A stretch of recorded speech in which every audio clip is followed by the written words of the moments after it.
Olá, muito boa noite. Boa noite, pessoal. A semana no Rio de Janeiro começou com enredos de protesto na Marquês de Sapucaí e insegurança nas ruas. Assaltos, arrastões, saque a supermercado.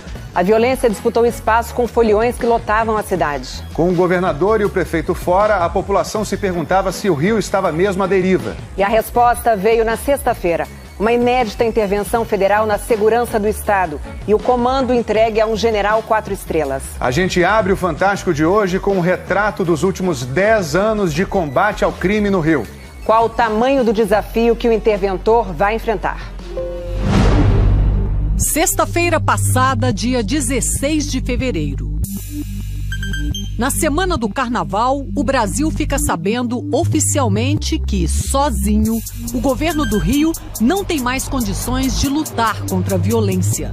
Por isso, acabamos de decretar, neste momento, a intervenção federal na área da segurança pública do Rio de Janeiro.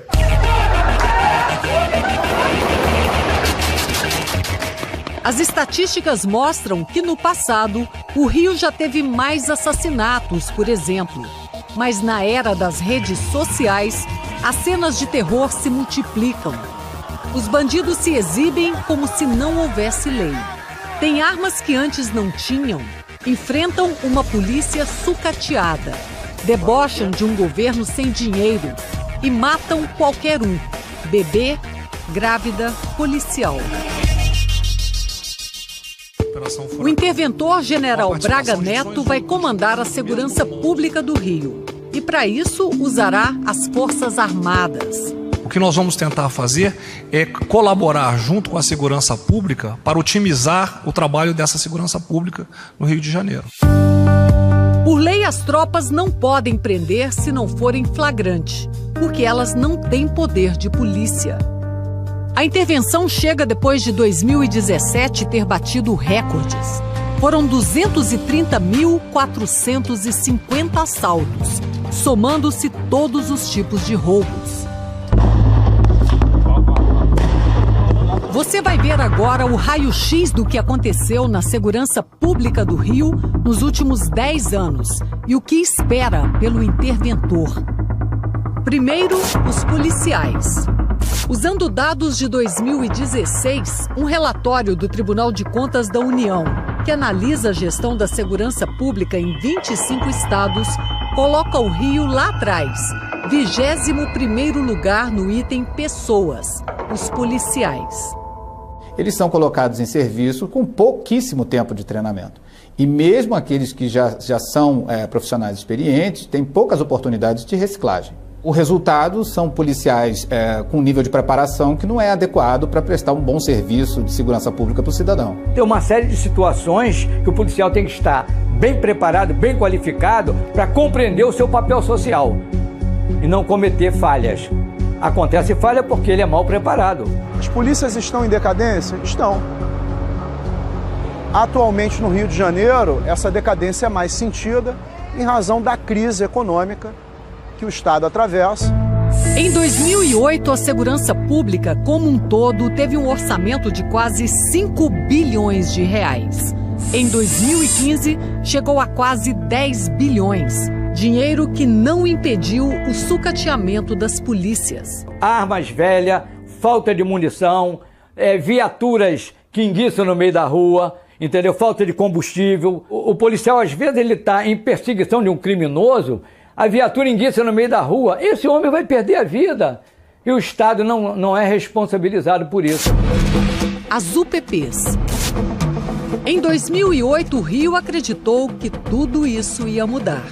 Com o lançamento das UPPs, as unidades de polícia pacificadora, nas principais favelas do Rio, a proximidade do policial com as comunidades traria um novo tipo de policiamento e de profissional da segurança pública.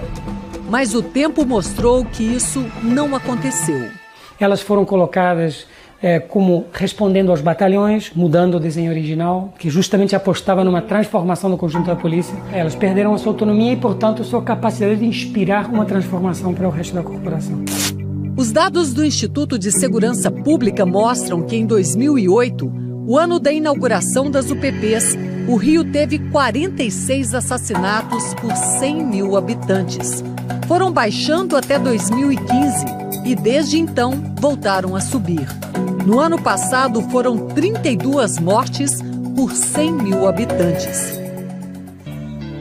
Esses números já foram bem piores. Em 1994, por exemplo, o índice foi de quase 76 mortes por 100 mil. Para a Organização Mundial da Saúde, o índice aceitável é de 10 por 100 mil. De 2008 a 2014, o Rio ganhou 38 UPPs.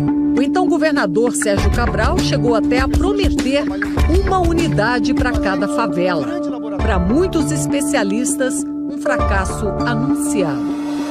Se nós temos hoje cerca de 1.000 favelas, somente na região metropolitana do Rio de Janeiro, de quanto efetivo a Polícia Militar ia precisar para atender esse objetivo? Não tinha como dar certo. A política de confronto. Infelizmente, temos uma tradição de mega operações que resultam em troca de tiros, que colocam as pessoas em risco. E a gente não conseguiu desmontar esse modelo tradicional de segurança pública no Rio. A gente precisa também focar principalmente na área de inteligência e a sua co-irmã, que é a investigação policial. Um dos desafios do general Braga Neto é acessar os esconderijos de um número incalculável de bandidos que se escondem nas favelas e morros do Rio. Pela frente, um emaranhado de becos e ruas sem saída. Lá dentro, o poder armado das facções criminosas e uma vizinhança lotada de inocentes. E se você vai entrar só para trocar tiro, é melhor não entrar. Ou melhor, só entrar quando você tiver condições de ficar, entrar com uma força suficiente para que não haja resistência, que foi o que as UPPs tentaram durante um tempo, e ficar para evitar, então, esse domínio territorial. Esse domínio territorial dispõe de granadas, bombas e, principalmente, fuzis. Nos últimos 4 anos, o número de fuzis apreendidos vem aumentando. Em 2014, foram 279 e, no ano passado, 499.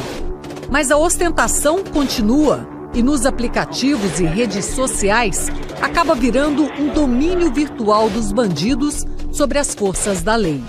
Este vídeo foi gravado por um bandido numa favela no ano passado. Parece tudo normal. Nem a polícia para o carro, nem o bandido se esconde. Que aquilo ali não é uma exceção. Eles terem que passar sob mira de fuzis.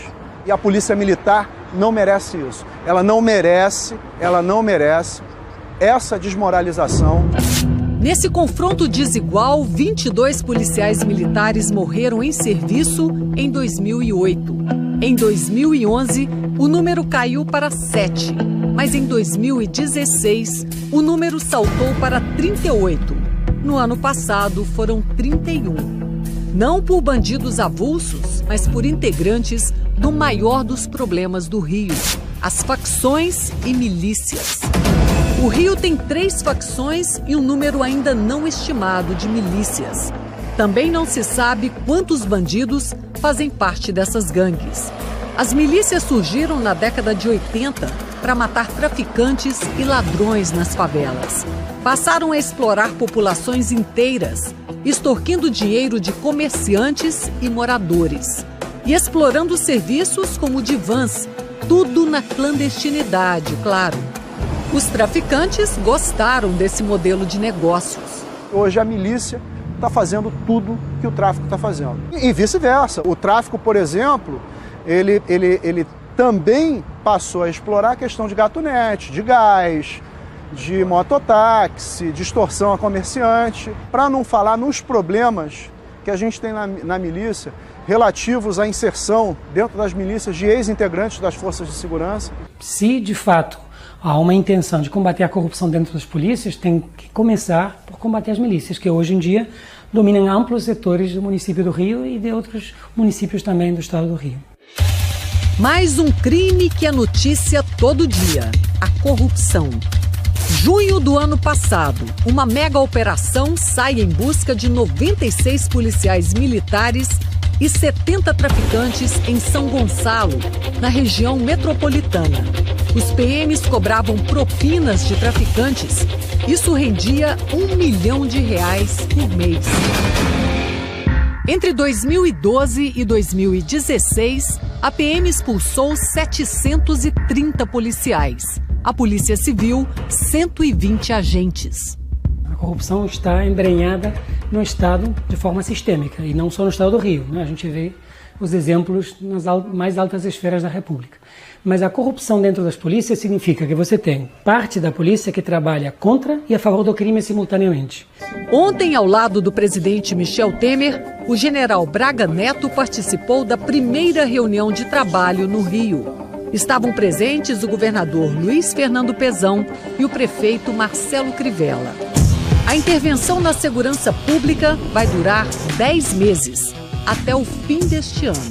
A intervenção federal, ainda mais uma intervenção militar, acho que responde a outras lógicas, e não a uma lógica de segurança. Eu acho que responde a uma lógica política. Essa solução ela não vem a curto prazo. Temos um caos, uma crise aguda, temos a intervenção federal, que a meu ver é positiva sim, é positiva porque algo tem que ser feito. Uma resposta precisa ser dada.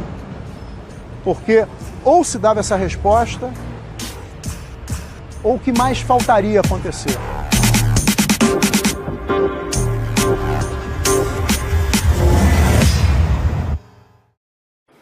O governo federal espera aprovar até terça-feira no Congresso o decreto da intervenção na segurança do Rio. A relatora do decreto na Câmara vai apresentar um parecer favorável à intervenção.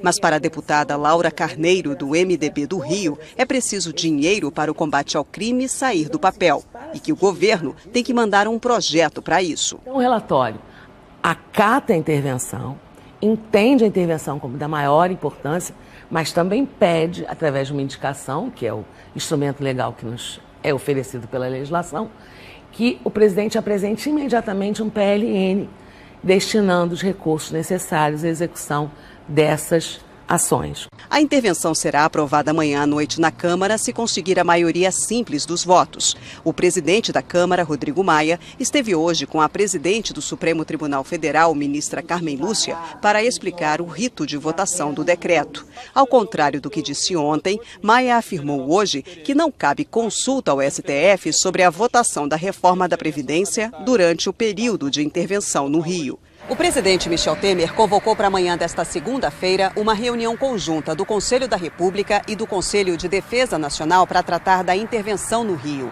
Os conselhos podem se manifestar contra ou a favor da medida. Mas como o caso é de intervenção, eles têm apenas um papel consultivo. Temer não é obrigado a seguir o que for decidido pelos conselheiros. Por lei, fazem parte dos dois conselhos o presidente da Câmara, do Senado e o ministro da Justiça. Além deles, também integram o Conselho da República os líderes da maioria e da minoria na Câmara e no Senado e 6 cidadãos brasileiros natos, com mais de 35 anos, sendo 2 nomeados pelo presidente da República, 2 eleitos pelo Senado e 2 eleitos pela Câmara. Até o momento, esses nomes não foram anunciados.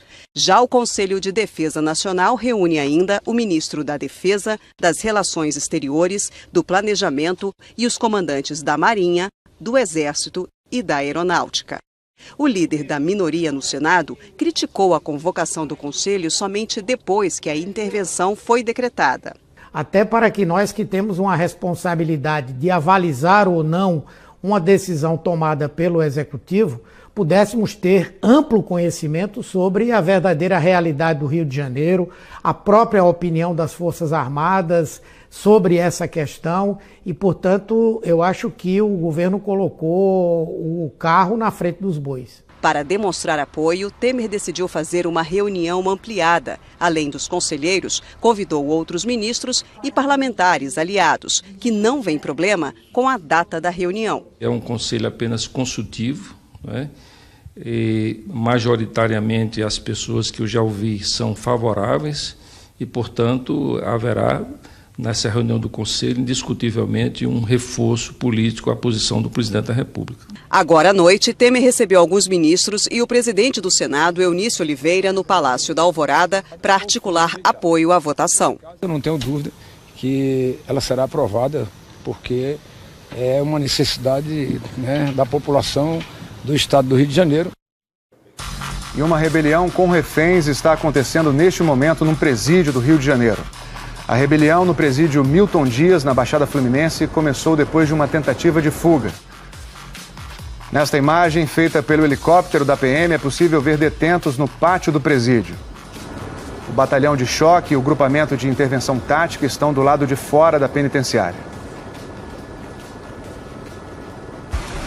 No fim da tarde, um ônibus foi incendiado perto da comunidade Jorge Turco, na zona norte da capital. De acordo com a polícia, o ataque foi uma represália de bandidos pela morte de um dos traficantes mais procurados do Rio, Vitor Roberto da Silva Leite, conhecido como Da Mamãe, baleado num confronto com policiais.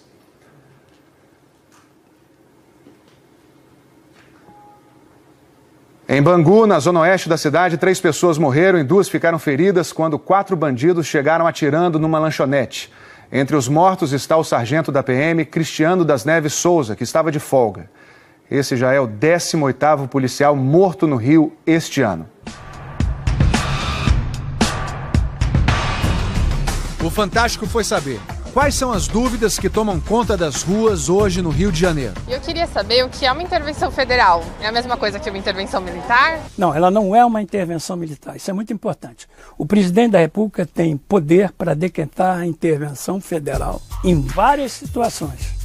No caso do Rio de Janeiro, é intervenção na área de segurança pública, exclusivamente na área de segurança pública. O que isso muda na vida da população do Rio? Eu acho que muda a população do Rio em relação à sua vida de segurança pública. Os atos de segurança serão mais efetivos. Eu acho que a sensação de segurança pública terá uma grande melhora muito em breve. Queria saber se o general vai ser o novo governador. O general não será um novo governador. O general terá sobre a sua direção e seu comando todos os órgãos da estrutura da segurança pública. Polícia Militar, Polícia Civil, Corpo de Bombeiro e Sistema Penitenciário. Nesse grupo, o general tem total comando, sem qualquer interferência por parte do governador. O governador continua. Os militares vão ter poder de polícia para fazer blitz e investigação nas casas das pessoas? O Exército continua tendo poder de polícia, que já tinha antes. Entrar na casa pressupõe mandato judicial. Pressupõe não. Entrar na casa não. O domicílio é inviolável. Todo o sistema judicial está mantido. Blitz, prisões, ele poderá efetuar de acordo com os termos da lei. Como ficariam os crimes cometidos por cidadãos comuns? A competência continua a ser da Justiça. Nesse ponto, a intervenção federal não altera em absolutamente nada essa matéria. Gostaria de saber se os militares vão poder trocar tiro com o bandido. Evidentemente que isso poderá ocorrer diante de um confronto. Se houver um confronto, ou se os bandidos atirarem em direção às tropas, evidentemente as tropas terão que responder. Mas isso vai ser um determinante em função do tipo de confronto que vier a acontecer no curso da intervenção. As UPPs vão acabar? Não, na verdade as UPPs não vão acabar. Eu acredito que elas vão ser reformuladas. Gostaria de saber se nesse processo da intervenção estão previstas medidas socioeducativas. Não há previsão nenhuma de medida socioeducativa em relação à intervenção federal. O decreto é bem genérico, ele contempla 4 elementos básicos: amplitude, prazo, condição e nomeou o interventor federal. Tão somente isso. Portanto, medidas relacionadas a adolescentes infratores ou em conflito com a lei, não há nenhuma menção do decreto a isso. Eu queria saber até quando que vai ficar a intervenção, se vai ficar eternamente, né, para nós termos segurança. Ela pode ser extinta por 2 modos, ou pelo prazo ou pelos motivos. É possível que ela vá até 31 de dezembro, pelo prazo fixado no seu decreto, ou antes disso que os motivos venham a cessar. Caso os motivos cessem, cessará também a intervenção federal. E como o Exército se prepara para agir em operações como as que vêm acontecendo no Rio de Janeiro? O Fantástico mostra agora o treinamento de oficiais para atuar em conflitos de áreas urbanas. Sempre preparados para os desafios de sobrevivência na selva, os oficiais do Exército também estão prontos para a guerra urbana. Esse treinamento para conflitos dentro das cidades é realizado em Campinas, no interior de São Paulo. Tudo é feito com muito realismo aqui. Estou recebendo colete à prova de bala. Nossa equipe também vai participar como se fôssemos jornalistas na cobertura da operação. Me senti um pouco da adrenalina que a tropa também sente aqui. É só seguir a tropa e abaixar a cabeça. Vai, vem comigo, vem comigo. No labirinto com vielas apertadas, a tropa busca um traficante representado por um dos soldados. Faz o beco, faz o beco. São 36 homens aqui para tentar pegar o bandido, que no caso a gente viu estar armado. Virou! Uma favela cenográfica de 500 metros quadrados foi construída para ajudar no treinamento. O exército de guerra, ele tem um objetivo: matar se for preciso para defender a sua pátria. Quando a gente entra em uma operação de garantia da lei e da ordem, a gente muda um pouco esse chapéu. O cuidado com o brasileiro, com o efeito colateral, é muito semelhante ao cuidado que a polícia militar tem. São homens que passam por esse tipo de treinamento que vão estar no Rio de Janeiro a partir de agora. Uma questão veio à tona depois do anúncio da intervenção federal no Rio. O treinamento do Exército para agir contra a violência é muito diferente do treinamento da PM? Não tem muita diferença. A diferença mesmo está na cultura organizacional de cada instituição. A instituição Defesa, ela tem uma cultura institucional, a instituição Segurança Pública tem uma cultura institucional e, por incrível que pareça, nessa situação de emprego em apoio à segurança pública, ela se assemelha muito. O professor da Escola Superior de Guerra acredita que o distanciamento do Exército em relação ao dia a dia das comunidades pode ser um aliado nessa guerra. Os militares não têm um envolvimento diário com a questão do crime organizado. As polícias estão num enfrentamento diário com os crimes organizados. Isso é um ponto extremamente favorável para as Forças Armadas nessa atuação. O coronel da PM, José Vicente, consultor de segurança pública, pensa o contrário. Muitas vezes, lidar com conflitos faz parte do dia a dia do policial. Ele aprende um pouco disso na academia e aprende no dia a dia. O militar, ele não tem esse preparo. Se ele for colocado numa situação para resolver conflito, ele vai resolver mal. Então, o conhecimento do território é fundamental, faz parte de uma gama interessante e necessária e essencial para a redução do risco do agente protetor da sociedade em áreas de risco. O Exército ele vai cumprir a missão que lhe for dada, isso eu garanto. Se a missão for pacificar, nós pacificaremos.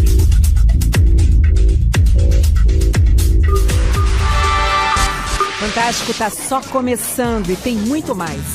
Tiroteio na Flórida. Os estudantes brasileiros que presenciaram o terror. Quando meu professor foi fechar a porta, ele levou um tiro. E conheciam o assassino. Já conversei com ele muitas vezes.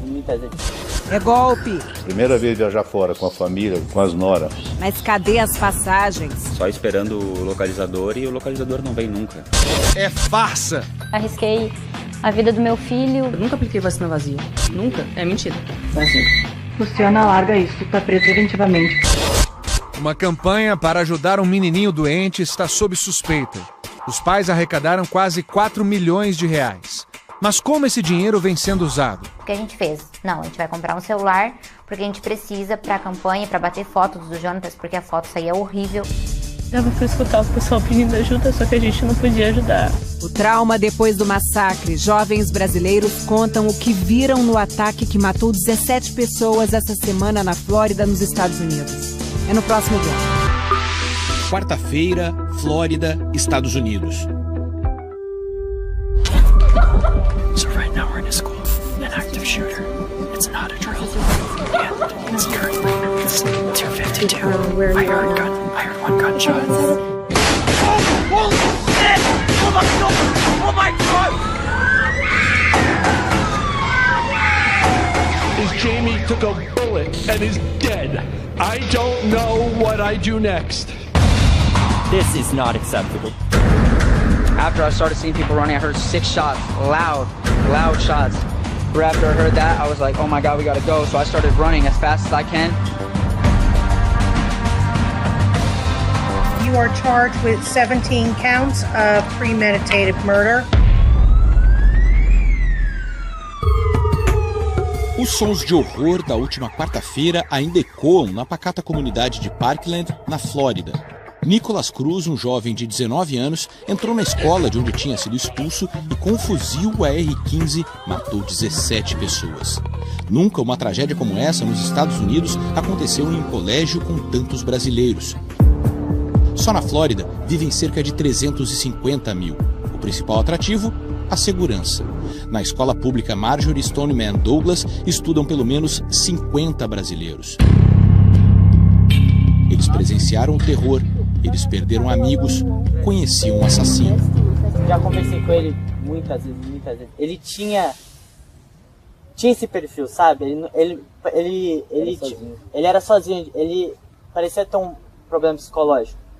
Só que eu nunca ia julgar uma pessoa desse jeito. O Fantástico reuniu 19 alunos que presenciaram o ataque e eles confirmaram. O perfil perturbado de Nicholas era conhecido. Foi um dia só que eu vi ele pessoalmente, mas mesmo assim ele já se apegou, já quis pegar meu número, ficava me mandando mensagem todos os dias. Ele era assim, entendeu? Você, só pelo fato de você ter olhado pra ele, ele acha que você já é parte da vida dele, ele era totalmente carente. Nicholas foi preso, aguarda julgamento e se diz triste. O rapaz era ligado a um grupo racista, se exibia com armas, foi internado numa clínica psiquiátrica e tinha problemas com os vizinhos e a polícia. Ele chegou a escrever numa rede social que viraria um atirador profissional de escolas. Logo depois dos primeiros tiros, ele acionou o alarme para atrair mais estudantes para os corredores. Naquela manhã, os alunos já tinham passado por uma simulação de incêndio, que nos Estados Unidos é chamada de Fire Drill. Por isso, estranharam o novo alarme. A questão é que o nosso lugar de ficar, quando tem o Fire Drill, é em direção ao prédio que teve o tiroteio. Aí começou um barulho de tiro muito alto, muita gritaria. Na turma da Júlia, foi diferente. Eles estavam no prédio em que Nicholas entrou. Aí chegou uma menina correndo e gritando, pedindo pra todo mundo voltar pra sala. Aí começou, todo mundo a empurrar todo mundo no corredor e sair correndo, assim. E aí eu parei, assim, na porta da minha sala e...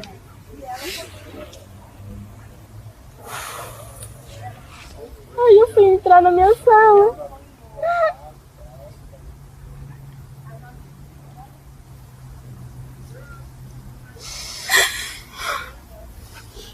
E alguns alunos conseguiram entrar na sala e quando meu professor foi fechar a porta, ele levou um tiro. A Anne estava na sala ao lado. E dava pra escutar o pessoal pedindo ajuda, só que a gente não podia ajudar. E aí a Gil mandou uma mensagem pra gente falando o que tinha acontecido com ela. A sala dela era do lado da minha. Eu entrei em pânico. Ela é minha segunda irmã mais nova. Eu não sabia o que podia acontecer com ela, a porta estava aberta. E ela parou de mandar mensagem, todo mundo começou a entrar em desespero. Eu dei pra ela 3 minutos pra me mandar mensagem. Se ela não tivesse mandado, eu já tava com a mão na maçaneta pra sair correndo e ver onde ela tava. Esse tipo de tragédia se tornou tão comum aqui nos Estados Unidos que quando o atirador entrou naquele prédio ali e começou a atirar, os alunos que estavam lá dentro já sabiam o que deveriam fazer. E não porque eles já tinham visto uma cena dessas na televisão, por exemplo, mas sim porque eles já tinham sido treinados para momentos como esse.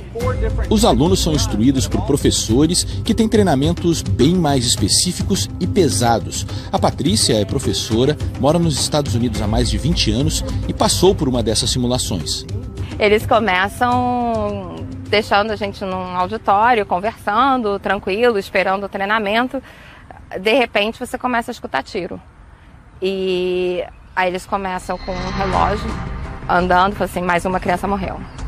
Mais uma criança morreu. E os segundos vão passando. É traumático.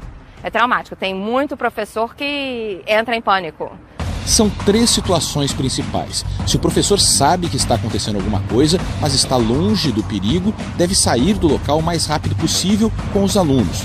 Se o perigo está dentro da escola, a orientação é trancar a sala de aula, cobrir janelas, colocar obstáculos na porta, apagar a luz e ficar em silêncio.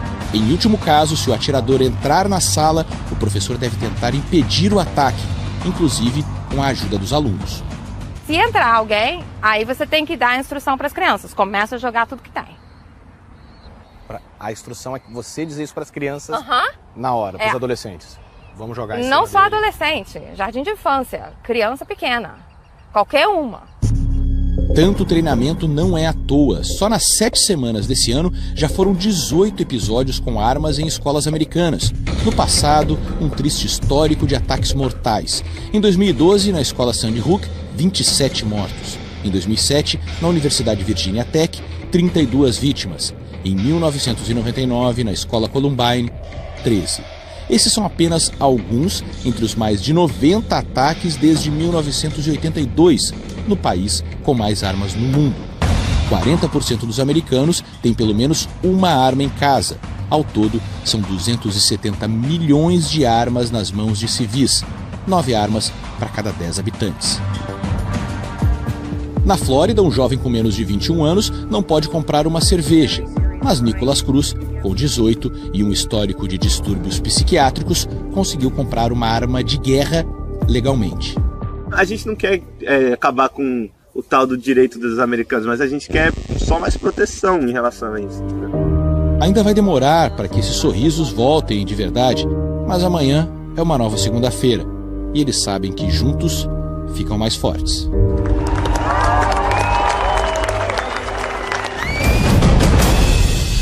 Uma campanha arrecadou milhões para salvar um menininho, mas os gastos dos pais dele levantaram suspeitas. E o dinheiro agora está bloqueado pela justiça.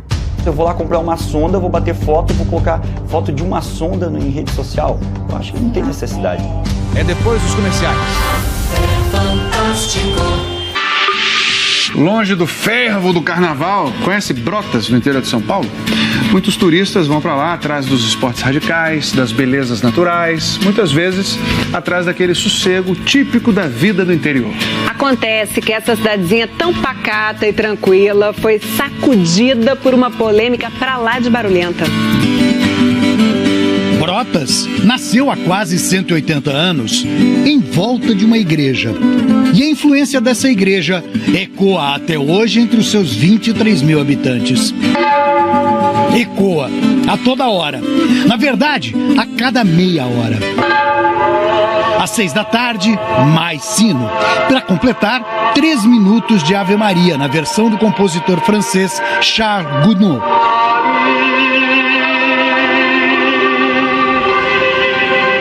De dia, tudo na paz entre a igreja e os homens. Mas à noite vem a polêmica. Um poeta mal dormido poderia dizer que aqui em Brotas, o sino da discórdia toca sempre à meia-noite. Mas não é verdade, porque primeiro não é sino, é apenas uma gravação que imita o barulho de um sino.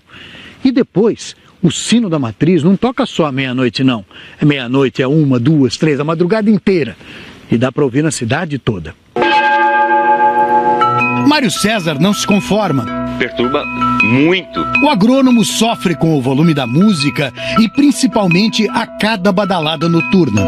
Para ele, tudo soa como uma agressão, um gesto autoritário da igreja. Bate 1h30. Você sabe, se você foi dormir 1 hora, faz meia hora que você deitou e não dormiu. Bate depois 2 horas, 2h30. E assim sucessivamente. 24 horas por dia. Barulho, ruído, poluição sonora. Não tem nada... Opa, olha, estou escutando.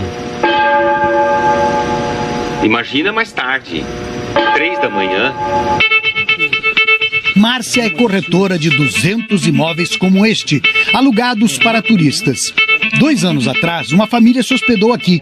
Passou uma noite em claro por conta do sino. Na segunda, pediu para sair.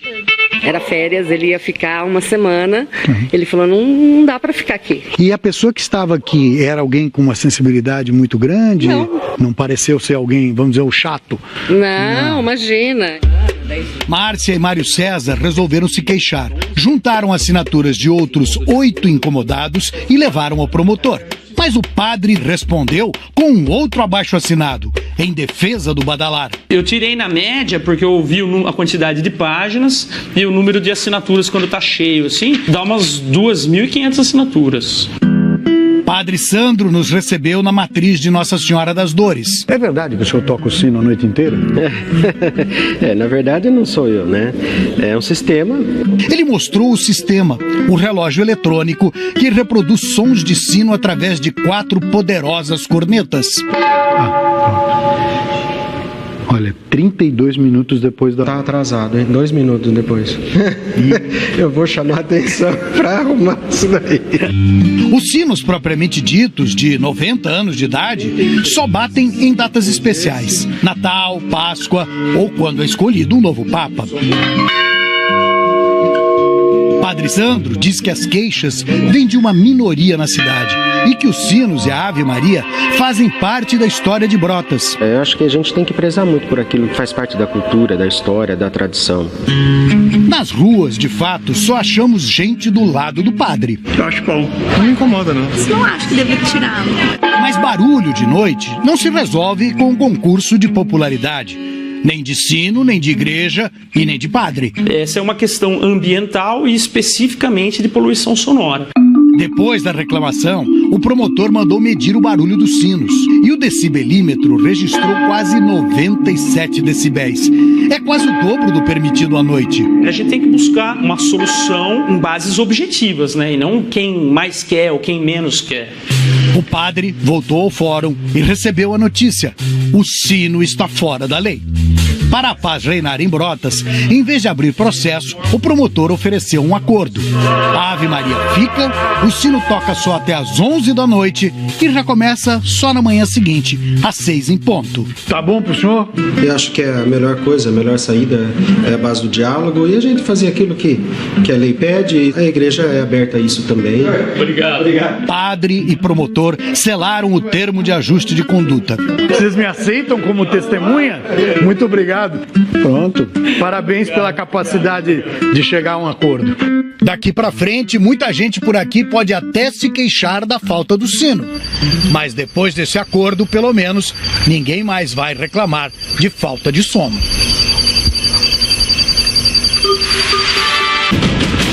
É agora. A polêmica em torno de uma campanha para salvar um menininho. Oi, papai. Quanto vale uma vida? Não tem preço, né?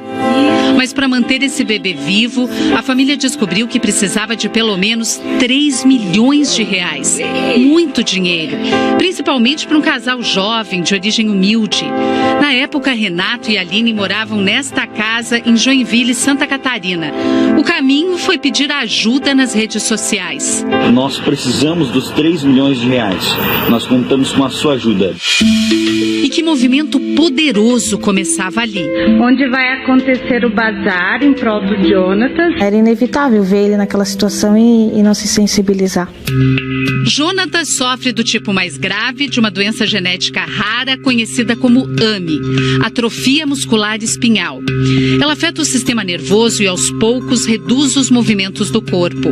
Esses bebês, quando eles não têm nenhum tipo de intervenção, a mortalidade, por volta dos 2 anos de vida, ela é muito alta. Praticamente de 100%. Gente famosa deu peso para a campanha. Ele só precisa de vocês. Em pouco tempo, a família pôde comemorar. A gente quer fazer um agradecimento a cada um que fez a doação e que realizou o sonho em que a gente conquistou, né? Muito rápido. Em menos de 3 meses, a campanha atingiu a meta. Conseguiu dinheiro suficiente para comprar uma medicação nova.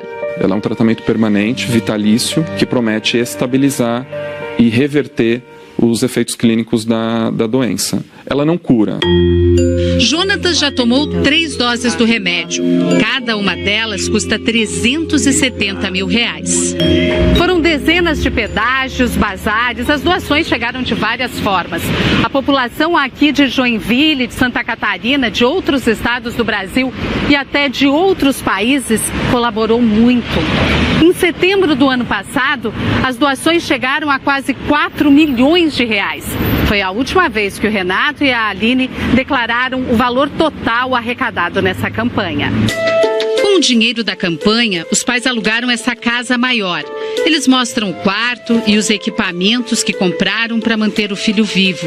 O casal recebeu a nossa equipe e depois pediu para a conversa não ser veiculada. Mas seguindo nossos princípios editoriais, optamos por exibir a entrevista em nome do interesse público. A mudança do padrão de vida não foi para benefício meu, benefício da Aline. Foi necessário a mudança do padrão de vida para benefício do Jonatas. Mas muita gente que doou tempo e dinheiro, como Michele, por exemplo, reclama da falta de transparência. Ela arrecadou R$56 mil fazendo bazar e queria ver a prestação de contas. Esse valor nunca recebemos recibos ou comprovações de onde tinha sido utilizado. Eu vou lá comprar uma sonda, vou bater foto e vou colocar foto de uma sonda em rede social. Eu acho que não tem necessidade.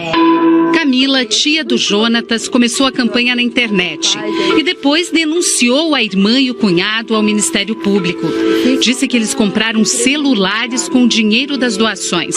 2 celulares foi apenas a porta aberta para os gastos todos que vocês estão vendo aí hoje.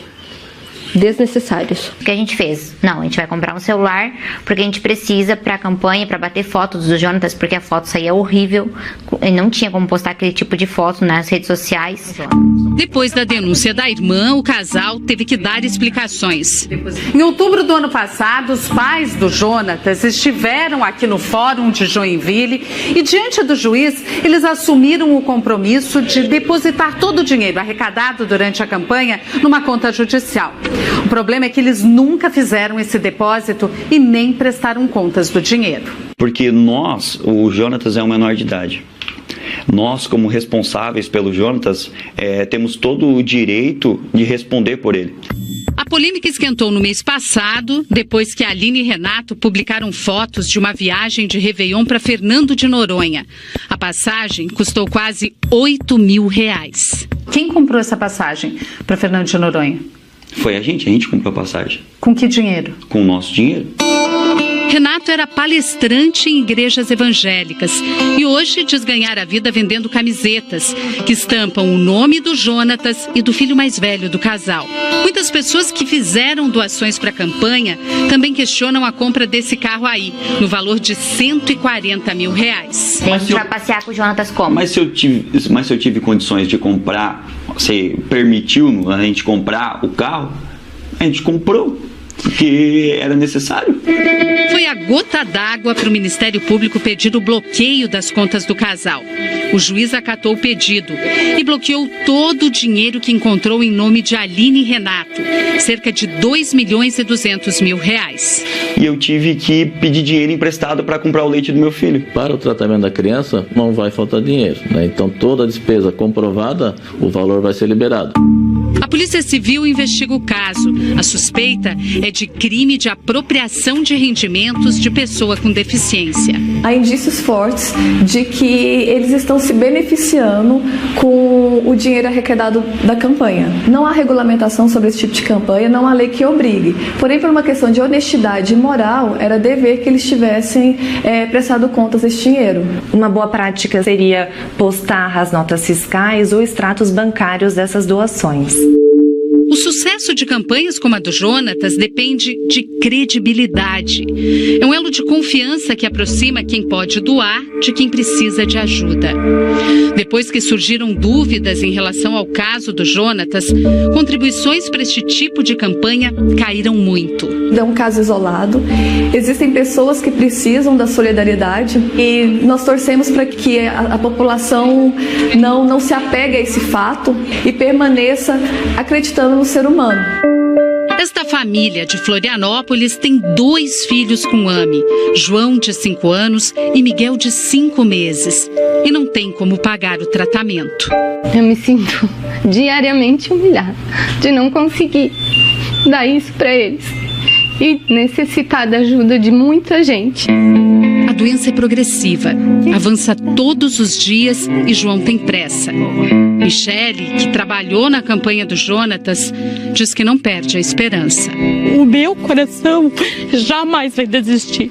E enquanto eu estiver forças, eu vou continuar ajudando toda criança que necessitar. Abre os dedinhos, abre os dedinhos. Seu pisa. Está preso preventivamente, Polícia Civil, Delegacia do Consumidor. Tá? Por crime contra a saúde pública. Esta mulher é acusada de usar frascos vazios na hora de aplicar vacinas contra doenças fatais, depois dos comerciais. As autoridades do Ceará confirmaram a morte de um dos chefes da facção criminosa que comanda crimes de dentro das cadeias. Ao lado de Rogério Jeremias de Simone, o GG do Mangue, estava um outro integrante do grupo criminoso. Os corpos dos dois criminosos foram encontrados na madrugada de sexta-feira nesta reserva indígena em Aquirás, no Ceará, com marcas de tiros e de facadas no rosto. Testemunhas contaram para a polícia que viram um helicóptero voando baixo e homens atirando para cercar os dois bandidos. A identificação dos corpos foi concluída na madrugada deste domingo. Um deles é de Rogério Jeremias de Simone, o GG do Mangue. Ele é o segundo homem da facção paulista que comanda crimes de dentro das cadeias. O outro é de Fabiano Alves de Souza, conhecido como Paca, livre da prisão desde 2013. Eles eram os únicos chefes da facção paulista que estavam nas ruas. Na escala de poder, ficavam abaixo de Marcos Camacho, o Marcola, que está preso num presídio de segurança máxima.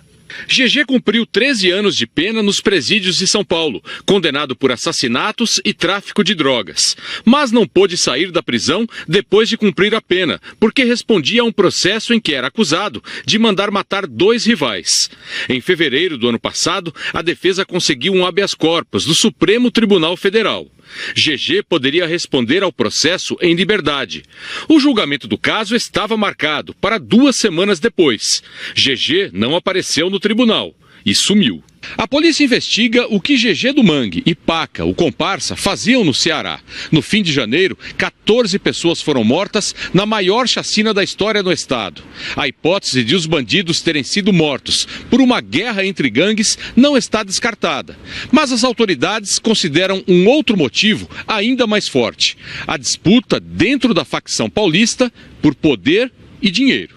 A linha principal de investigação é de que houve a ordem para o assassinato desses integrantes, que partiu da própria cúpula da organização criminosa aqui de São Paulo. O que nos leva a crer que talvez esses integrantes em liberdade tenham tomado algumas decisões que têm afrontado os interesses da cúpula que estava reclusa. Nas últimas semanas, o Ceará vem registrando um aumento nos índices de violência.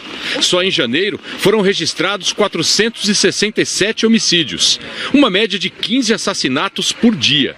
O governador Camilo Santana, do PT, pediu ajuda ao governo federal. Agora à noite, o Ministério da Justiça enviou uma força-tarefa ao Ceará, composta por 36 homens da Polícia Federal e da Força Nacional de Segurança Pública. Na prática é dar apoio à Polícia Militar, à Polícia Civil, à Administração Penitenciária para serviço de inteligência, ou seja, informação, suporte técnico, suporte financeiro e o quanto se tem de conhecimento do que se passa nos outros estados do Brasil sobre o crime organizado e os grupos que estão operando dentro do estado de Ceará. É completamente diferente do Rio de Janeiro. Fantástico traz agora uma história que beira o inacreditável. No Rio Grande do Sul, uma clínica particular vendia vacinas, mas não imunizava ninguém. É que a farmacêutica fingia que aplicava a injeção e ainda colocava em risco quem buscava proteção.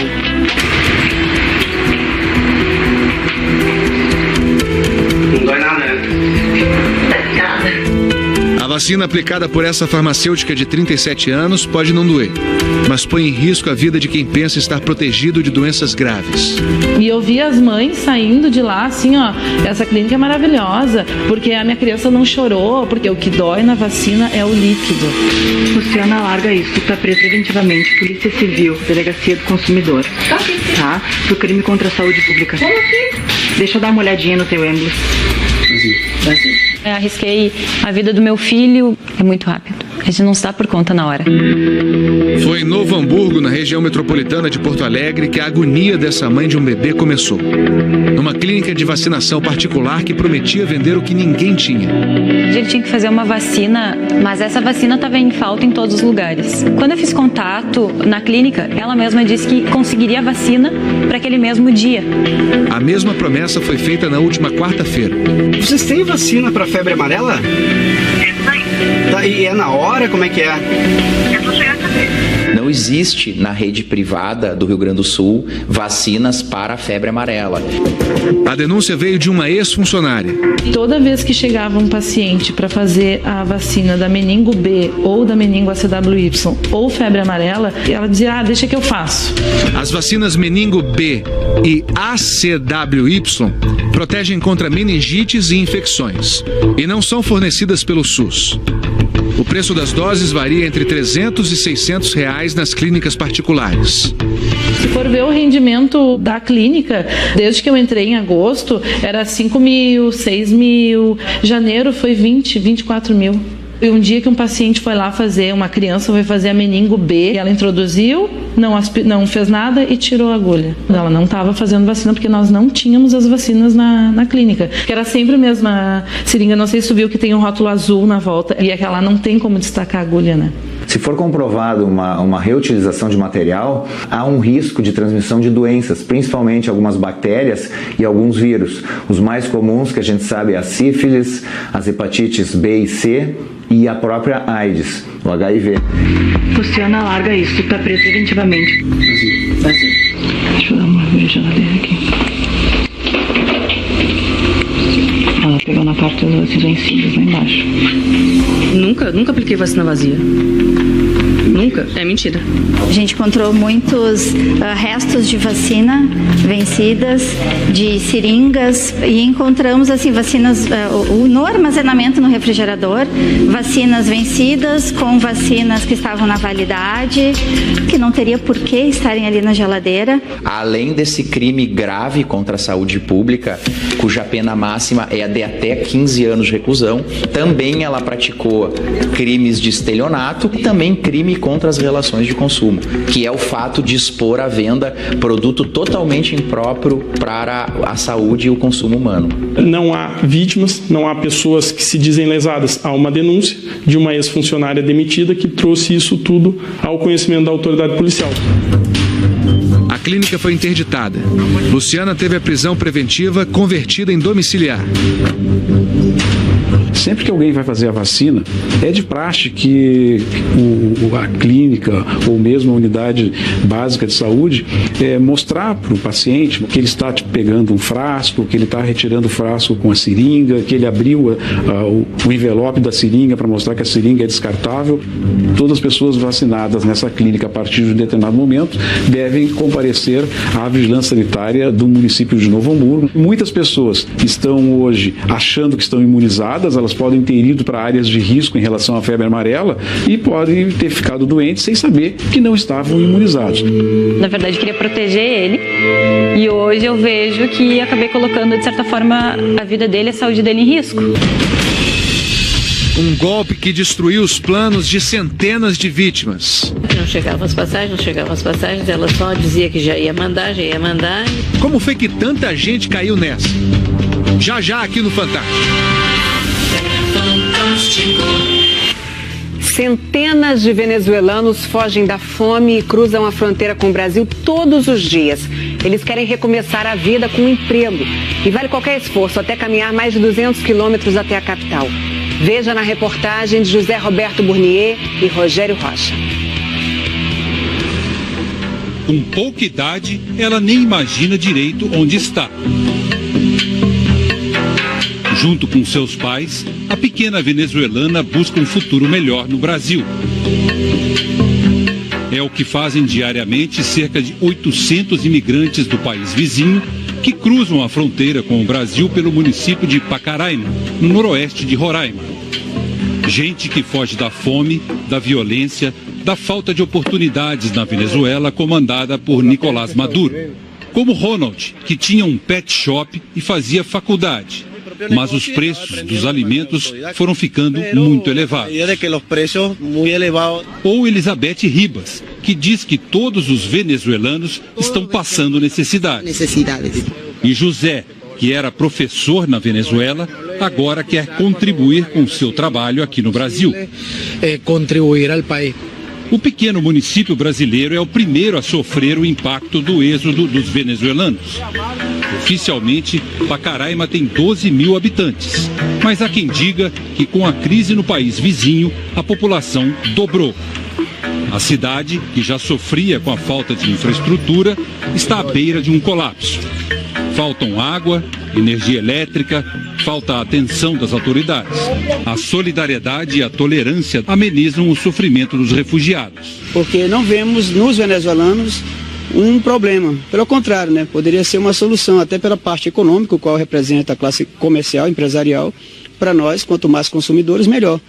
Porém, a nossa falta de infraestrutura é que é o nosso maior gargalo, né? As oportunidades de trabalho são poucas e por tempo limitado.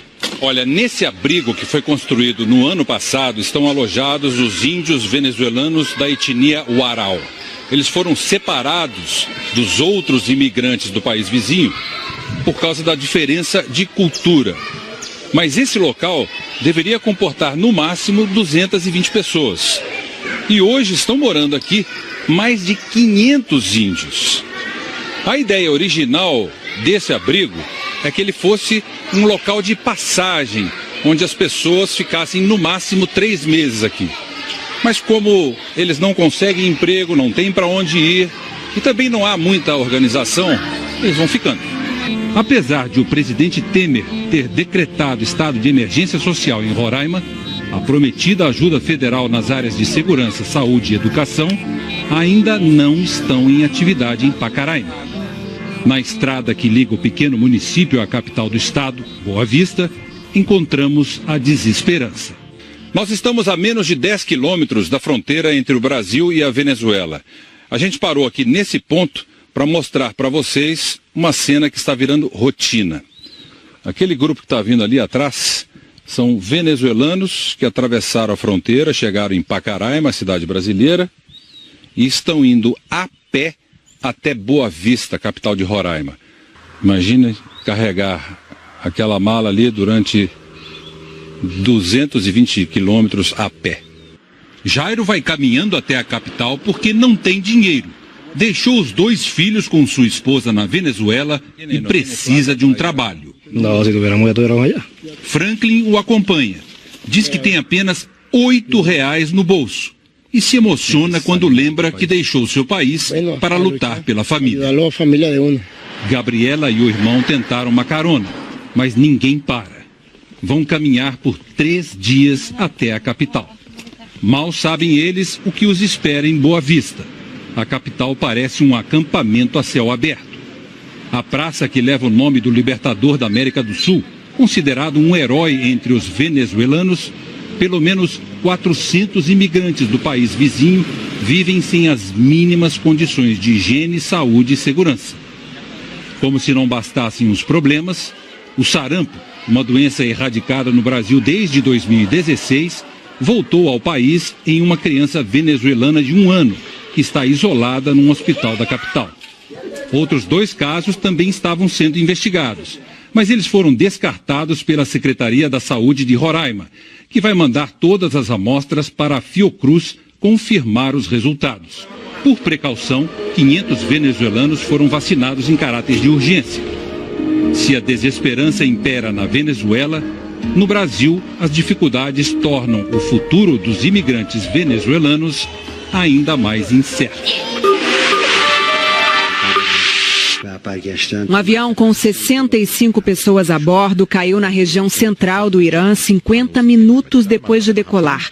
O ATR-72 da companhia ASEMAN voava da capital Teherã para a cidade de Yassuj, no sudoeste do país. As equipes de resgate ainda não conseguiram encontrar o local exato da queda por causa do acesso difícil e do tempo ruim. As autoridades não acreditam que existam sobreviventes.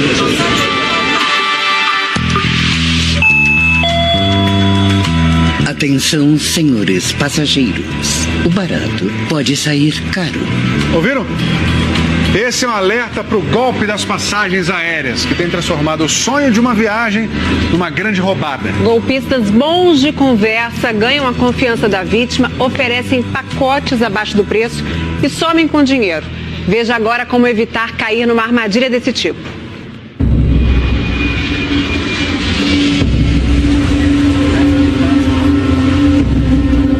O primeiro sentimento é a desilusão. Vem quando as malas feitas para a viagem precisam ser desfeitas. Primeira vez viajar fora com a família, com as noras. Com criança, com senhoras idosas. E ser enganado? Foi bem triste chegar em casa e ver todo mundo de mala pronta, só esperando o localizador, e o localizador não vem nunca. Nós reunimos essas pessoas em Porto Alegre. Elas sentem tanta vergonha que preferem não mostrar o rosto. O que está por trás disso é uma pessoa que tem uma lábia muito boa, muito convincente. Foram vítimas de Tânia Campos. Ela é uma dos muitos trambiqueiros que agem no Brasil. A tática é sempre a mesma. Passagens são oferecidas em redes sociais por valores muito abaixo do mercado. Metade praticamente do preço. Aí vem o boca a boca. No momento inicial ela entrega esses pacotes, ela entrega o serviço. Uma amiga me indicou, indiquei para alguns amigos. Conquistada a confiança dos clientes, Tânia oferecia pacotes internacionais num preço que parecia milagre. Você sabe me dizer se alguém se interessa em passagem internacional? Depois ela ficou no final do ano me oferecendo um monte de passagens, eu tinha algum amigo para indicar, ela tinha passagem para os Estados Unidos, tinha passagem para a Europa. Hoje eu estou com um valor de 1.300 para a Europa e para os Estados Unidos. Pronto, surgia ali a chance tão esperada de uma viagem para o exterior com a família. E a vítima caía no golpe. Aí ela passa a fazer contratos fraudulentos, né? Passa a enganar as pessoas e não entregar mais o serviço ou o produto. Foi o que aconteceu com esse engenheiro. Aí ela veio me oferecer, falou, eu tenho pacotes para a Europa agora no valor de R$12.600 para as 9 pessoas que tu falou que queria viajar. Ele pagou adiantado e o sonho de levar a família para Portugal virou a maior desilusão. Eu fiquei cobrando ela desde dezembro, que eu ia viajar em janeiro. Final de dezembro ela ficava me enrolando. Início de janeiro me enrolando, até que ela falou que não vou conseguir embarcar vocês. Pode deixar que eu vou devolver o dinheiro. Também não devolveu. Essa empresária viajou com 5 parentes para Orlando, nos Estados Unidos. Levou as passagens de ida e a promessa de que uma semana depois receberia as passagens de volta, que já tinham sido pagas. Só que não recebeu nada. E aí chegou no 9º dia, meu marido falou, eu preciso voltar porque eu tenho reunião, eu não posso ficar mais nenhum dia. E aí ela mandou a passagem dele de volta. E nós fomos todos para o aeroporto, querendo todos voltar no mesmo voo. Segundo sentimento, medo. A sogra da empresária relembra. A gente estava apavorado porque não chegavam as passagens, ela só dizia que já ia mandar. E 3 horas antes do embarque ela mandou a passagem de mais 2, eu e minha filha, e a passagem da minha mãe e da minha sogra ela não mandou. E ela pediu para que eu pagasse essas passagens, que ela me reembolsaria na volta. E foram R$6.300 que ela não reembolsou.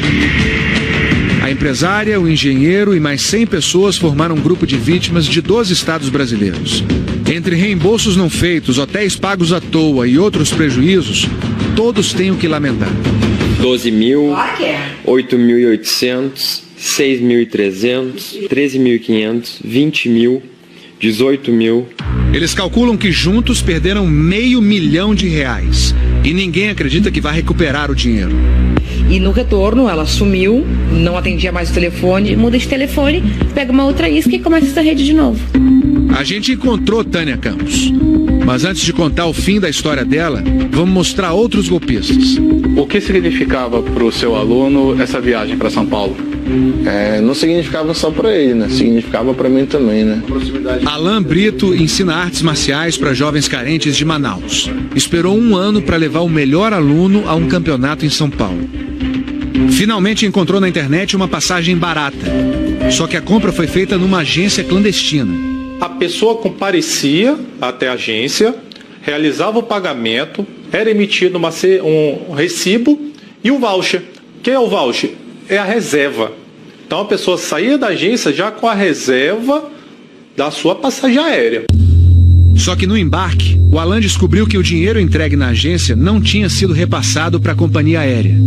O dono da agência, Marcos Fonseca, responde a 27 inquéritos por fraudes iguais a essa. O trabalho que a gente faz, né, é social e ele acabou com muitos sonhos, né? Não só do meu aluno, mas dos outros professores que fazem parte. A defesa dele alega que não era Marcos quem assinava os recibos das passagens que vendia. Jeane e Berenice são de um grupo de 300 vítimas de outros golpistas da região norte. E meus filhos, assim, o sonho deles é ver o Natal Luz em Gramado. Era tão esperada essa viagem. A armadilha foi a de sempre. Oferta barata, mais pagamento adiantado. No caso delas, as passagens foram simplesmente canceladas. Jeane tinha comprado 20 passagens por R$500 cada uma. Ia com a família inteira. Na noite de Natal eu senti muito, fiquei deprimida. Os trambiqueiros sumiram. O terceiro sentimento é a raiva de saber que aquele avião onde a sua família deveria estar decolou sem vocês. Hora de voltar a Tânia Campos. Essa mulher trabalha numa conhecida agência de viagens. Foi num final de semana e ela pediu pra gente emitir esse bilhete que na segunda-feira ela enviaria o dinheiro. Mas Tânia não enviou o dinheiro. Esse último bilhete foi um bilhete de Porto Alegre a Roma, 2 pessoas, no qual nós emitimos por 13 mil. Depois, em contato com o passageiro, nós descobrimos que ele pagou R$4 mil nessa emissão. A passagem que Tânia comprou e não pagou foi repassada ao Mauro. Eu pesquisava as passagens na internet e tinha passagem de 6, 7, 8. E aí, quando um amigo me ofereceu, essa Tânia vende passagem mais barata. E ela me ofereceu a 4. Era assim que Tânia entregava as primeiras passagens baratas para conquistar o cliente. Dava o calote na agência e repassava o bilhete. Só em Pelotas, uma outra agência diz que Tânia pegou R$45 mil em passagens e não pagou. O último contato que ela teve comigo foi há 3 semanas atrás. E a partir de então ela já não atende mais os telefones, e-mail. Ela simplesmente sumiu. Olha ela aí, circulando tranquilamente pela zona oeste do Rio de Janeiro. O repórter Giovanni Grisotti localizou a casa onde Tânia vive com o marido. Era na conta dele que ia parar o dinheiro das vítimas. Ivan Martins não quis saber de conversa. Mas disse que Tânia estava doente e sedada. Ela alegava o tempo inteiro que ela estava doente, que ela ia infartar. Ela era muito atriz. Eu estou no hospital, que eu tive um derrame. Daqui 1 hora, mais ou menos, ele ligo. Em nota divulgada por um advogado, Tânia Campos diz que já devolveu o dinheiro a parte das vítimas e alega que a crise financeira provocou aumento no preço das passagens, causando perda de controle dos embarques. Ela trabalha com um ponto bem particular, que é com viagens, que é com sonhos de pessoas, sonhos de famílias de viajar todos juntos. Eu acho que por isso que as pessoas até ficam mais frágeis e caem em golpes que normalmente elas não cairiam se fossem outros assuntos, entendeu? 2 dicas básicas. A primeiríssima: desconfie. Se esse preço muito baixo for muito diferente do que está apresentado no mercado, com certeza esse consumidor precisa acender o seu sinal de alerta. A outra é: pesquise. A internet está aí para isso. É importante ele conhecer qual é o histórico desta empresa em outras tantas situações de vendas de passagens, de hotéis, de pacotes de turismo, né? Senhores passageiros, agora sim, boa viagem. 80 anos em volta de uma igreja. E a influência dessa igreja ecoa até hoje entre os seus 23 mil habitantes. Ecoa a toda hora. Na verdade, a cada meia hora. Às 6 da tarde, mais sino. Para completar, 3 minutos de Ave Maria, na versão do compositor francês Charles Gounod.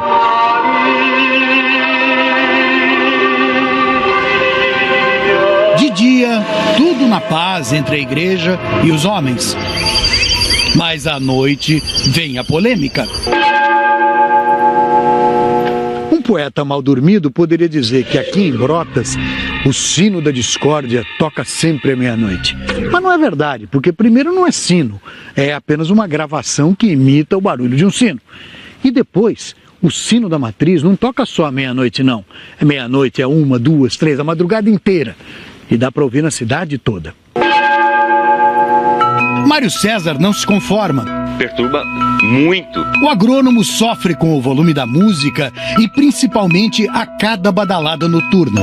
Para ele, tudo soa como uma agressão, um gesto autoritário da igreja. Bate 1h30, você sabe, se você foi dormir 1 hora, faz meia hora que você deitou e não dormiu. Bate depois 2 horas, 2h30. E assim sucessivamente. 24 horas por dia. Barulho, ruído, poluição sonora. Não tem nada... Opa, olha, estou escutando. Imagina mais tarde, 3 da manhã. Márcia é corretora de 200 imóveis como este, alugados para turistas. 2 anos atrás, uma família se hospedou aqui. Passou uma noite em claro por conta do sino. Na segunda, pediu para sair. Era férias, ele ia ficar uma semana. Ele falou, não dá para ficar aqui. E a pessoa que estava aqui era alguém com uma sensibilidade muito grande? Não pareceu ser alguém, vamos dizer, o chato? Não, imagina. Márcia e Mário César resolveram se queixar. Juntaram assinaturas de outros 8 incomodados e levaram ao promotor. Mas o padre respondeu com um outro abaixo-assinado, em defesa do badalar. Eu tirei na média, porque eu vi a quantidade de páginas e o número de assinaturas quando tá cheio, assim, dá umas 2.500 assinaturas. Padre Sandro nos recebeu na matriz de Nossa Senhora das Dores. É verdade que o senhor toca o sino a noite inteira? Na verdade não sou eu, né? É um sistema. Ele mostrou o sistema, o relógio eletrônico que reproduz sons de sino através de 4 poderosas cornetas. Olha, 32 minutos depois da... Tá atrasado, hein? 2 minutos depois. Eu vou chamar... Tiroteio na Flórida. Os estudantes brasileiros que presenciaram o terror. Quando meu professor foi fechar a porta, ele levou um tiro. E conheciam o assassino. Já conversei com ele muitas vezes. É golpe. Primeira vez viajar fora com a família, com as noras. Mas cadê as passagens? Só esperando o localizador e o localizador não vem nunca. É farsa. Arrisquei a vida do meu filho. Eu nunca apliquei vacina vazia. Nunca? É mentira. É assim. Luciana, larga isso, tá preventivamente. Uma campanha para ajudar um menininho doente está sob suspeita. Os pais arrecadaram quase 4 milhões de reais. Mas como esse dinheiro vem sendo usado? O que a gente fez? Não, a gente vai comprar um celular porque a gente precisa para a campanha, para bater fotos do Jonatas, porque a foto saía horrível. Dava para escutar o pessoal pedindo ajuda, só que a gente não podia ajudar. O trauma depois do massacre. Jovens brasileiros contam o que viram no ataque que matou 17 pessoas essa semana na Flórida, nos Estados Unidos. É no próximo bloco. Quarta-feira, Flórida, Estados Unidos. So right now we're in a school, an active shooter. It's not a drill. And it's currently 2:52. I heard 1 gunshot. Oh shit! Oh my god! Oh my god! Jamie took a bullet and is dead. I don't know what I do next. This is not acceptable.